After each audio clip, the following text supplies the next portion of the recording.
Hey guys, J-Man here. All right, we're starting up a new segment. It's going to be a sporadic segment whenever I feel like doing one of these.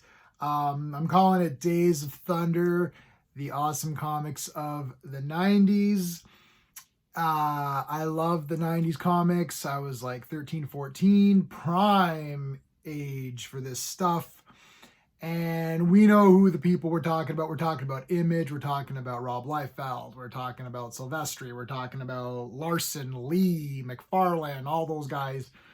I'm going to start with Rob Liefeld, who I'm a fan of. I've got my little collection here, and I've got like tons of X-Force. So I got this guy. I even got the big one. I love Garrison Kane. I think he's really cool. I've got my childhood. This is mine from when it came out. My Cable. Cable's one of my favorite characters, more than Deadpool. I think Cable stood out to me a lot more than Deadpool.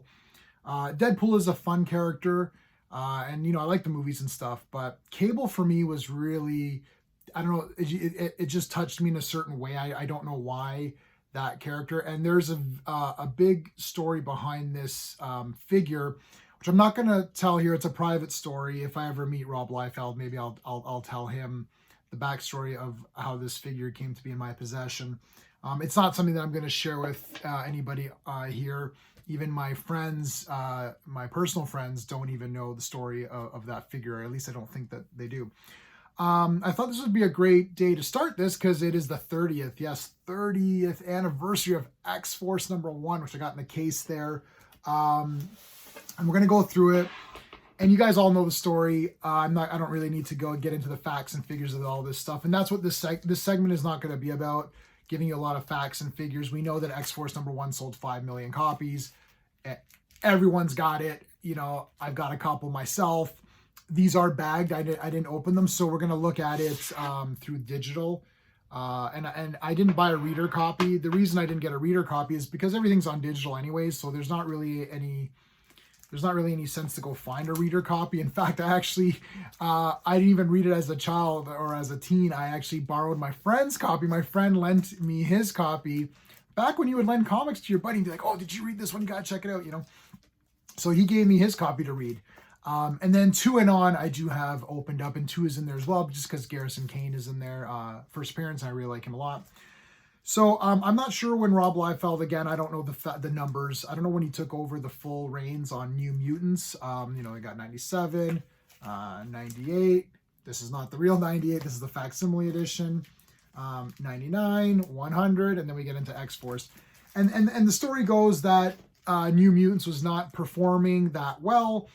Rob, I guess, was doing the art at the time. I never read New Mutants, and I've listened to a lot of interviews with Rob Liefeld, and I listened to his Robservations podcast as well.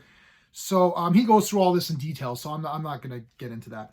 But he basically spells out the reason was that it seemed kind of boring, and I kind of was not into New Mutants. I'm getting back into it now, reading it from the beginning, from #1, and I'm quite enjoying it. So I'm sure at some point it starts to dip, and then he's basically given the free reins to do whatever the hell he wants.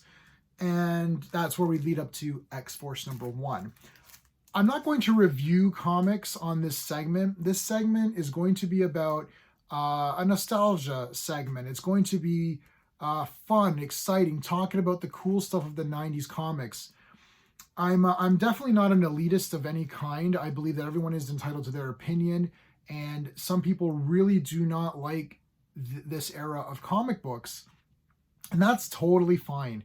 I don't think less of anyone if they like it or hate it. I personally kind of love it, and I've gone through phases where I thought this wasn't very good. I'd actually had a short box full of Image comics, which included like Spawn 1 to 50, all of the #1s of Image, and I about maybe like 10 years ago or so, I actually donated that box. I did sell the Spawn collection because that was 1 to 50 complete. I did sell the Spawn collection. I gave the Image comics to a friend of mine whose son was just kind of getting into comics, and I thought this would really help him out. Now, subsequent to that, I've gone back and I've repurchased a lot of the ones that I did give away. I kept like Youngblood #1 and #2 because profit. But I've gone back now and tried to collect some of these ones, and definitely the Youngbloods and the Brigades and that kind of stuff. I really enjoyed those. I did keep Cyberforce. I kept all of Cyberforce. Savage Dragon was pretty cool. So this segment is not going to be about critically analyzing these books, okay? It's going to be about celebrating the awesome times that I had going to the comic shops. And this is when I was going to the comic shops heavy duty every week. And it's something that people don't do right now. So for what it's worth, these comics are important. They kind of grab people. They brought them into the shops. Like, I never had to line up in my life going to the comic shop until these books started to hit, and especially this Death of Superman, which is almost Death of Superman is almost a byproduct of these books, Image and all of that kind of thing as well. So these books are very important. Yes, Cable and Deadpool, great characters that have really touched a lot of people. Obviously, the Deadpool films. But there's also characters like Garrison Kane, who I think is a great character. A lot of the characters in this are really good, even if they weren't created by Rob. I still like kind of the take on those. Cannonball was a favorite of mine from this series. So I never read the New Mutants. I've gone back and collected these issues I just showed you. I didn't have these as a kid. But X-Force I did have, and then the Executioner song and all that stuff, really cool. So because it's the 30th anniversary, I just wanted to, do a quick video to share my love of X-Force.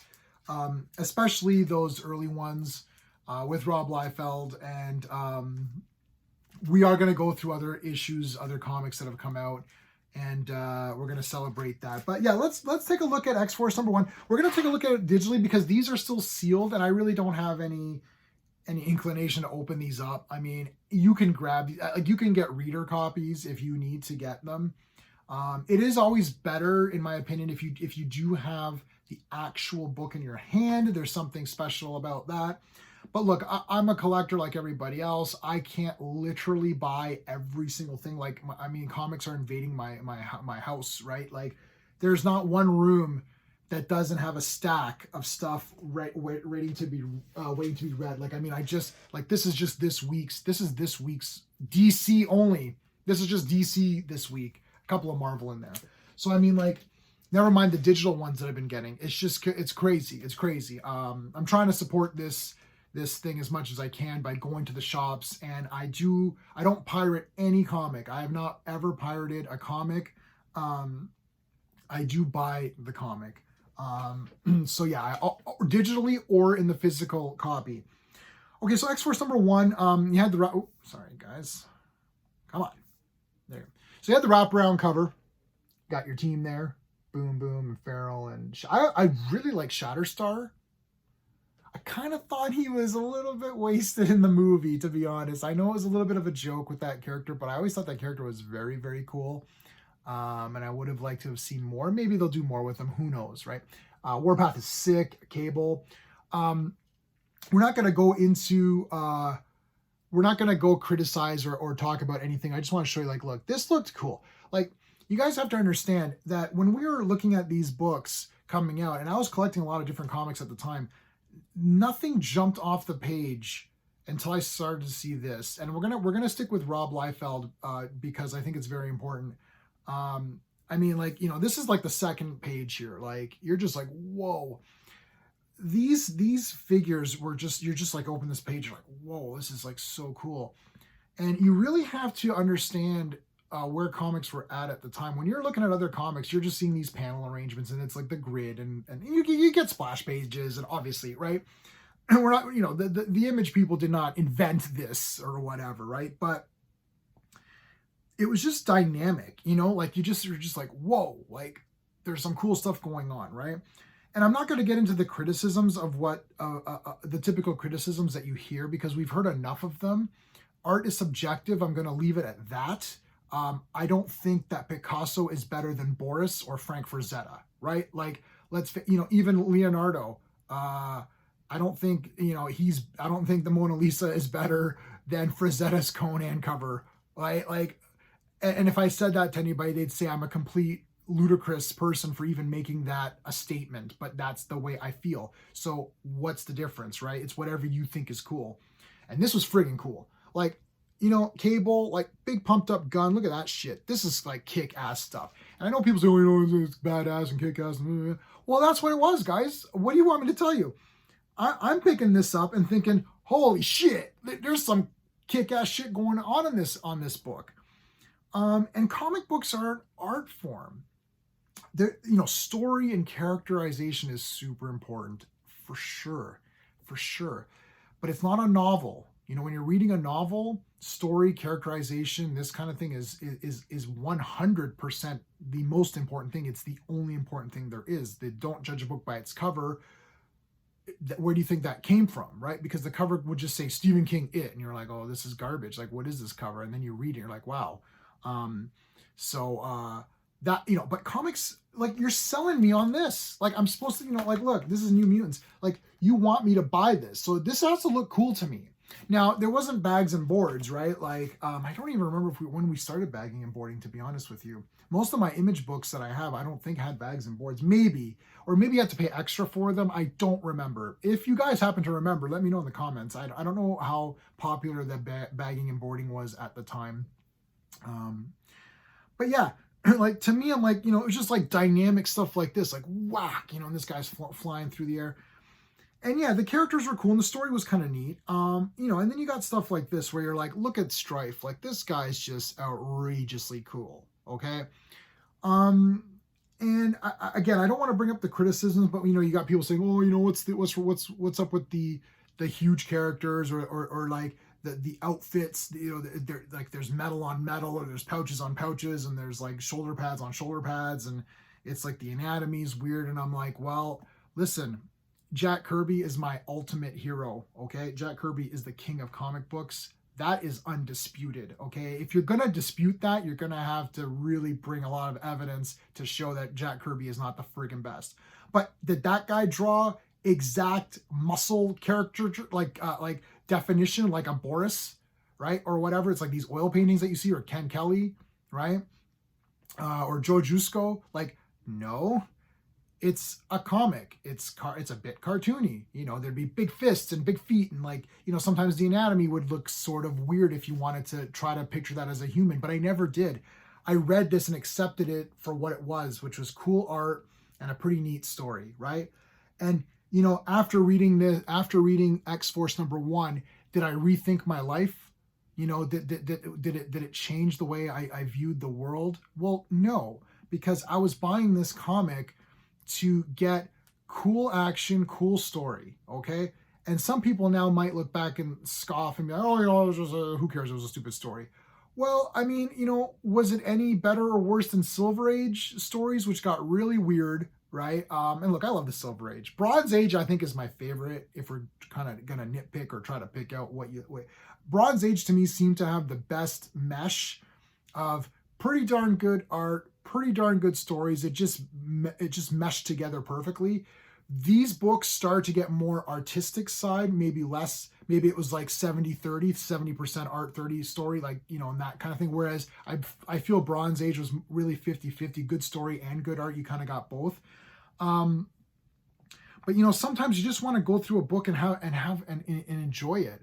And I can reread this I've read this for sure at least 3 or 4 times, okay? And I mean, like, you know, like Domino, like, she's cool. Like, I liked all this stuff. This is really great. So, you know, a big happy birthday to X-Force, man, 30 years old. Wow. That's awesome. So I was like 13 or whatever when this came out. And a 13-year-old picking this up. I still have friends who are my age from high school. They've basically sold their collections of comics, and but they've kept their X-Force. I literally know a guy who's literally kept his X-Force issues. He's like, oh, I'm never parting with these bad boys. So I mean, look, it is what it is. I'm dying to know what you guys are thinking.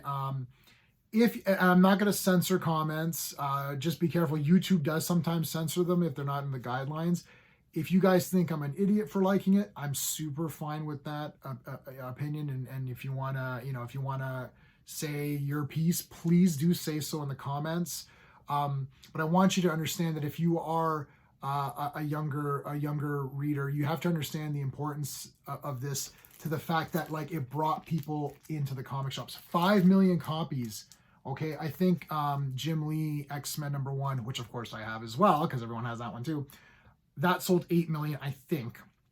I don't know the numbers. I know this one's 5 because it's been confirmed on several like sites and stuff like that. And Rob Liefeld himself has said it's been 5 million. So this is the second highest selling comic book ever. This is 30 years old. So for you young readers out there, or for people who want to scoff at this, think about this for a second. Wrap this around your head. 5 million copies were sold of it. 5 million.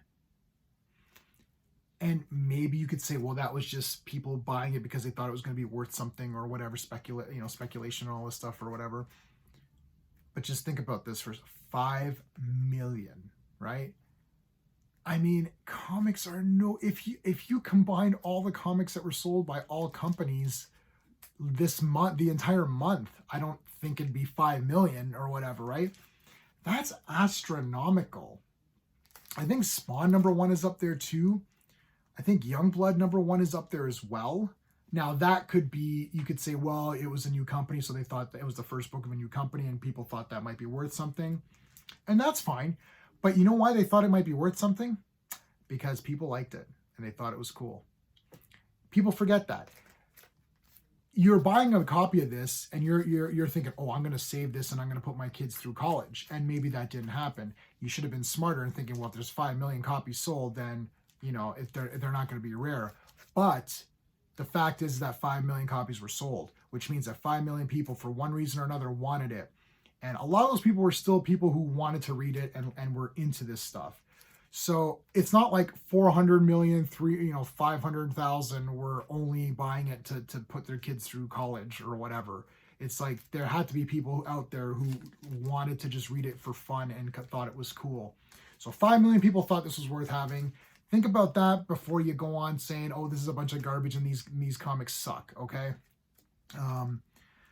The numbers matter, especially in this industry now, which is teetering, right? For the older fans, I know a few older guys who don't like the Rob Liefeld 90s kind of stuff, Eric Larson and Mark Silvestri and Jim Lee and all that stuff. To those guys, I'm gonna say, look, man, what do you want me to tell you? Look, I know Jack Kirby's the best. Okay, that's never in dispute. Okay. And look, Bronze Age to me is my favorite. The Golden Age was a bit goofy. I still read some Golden Age stuff. Human Torch, original Human Torch, Submariner, great fun comics to look at.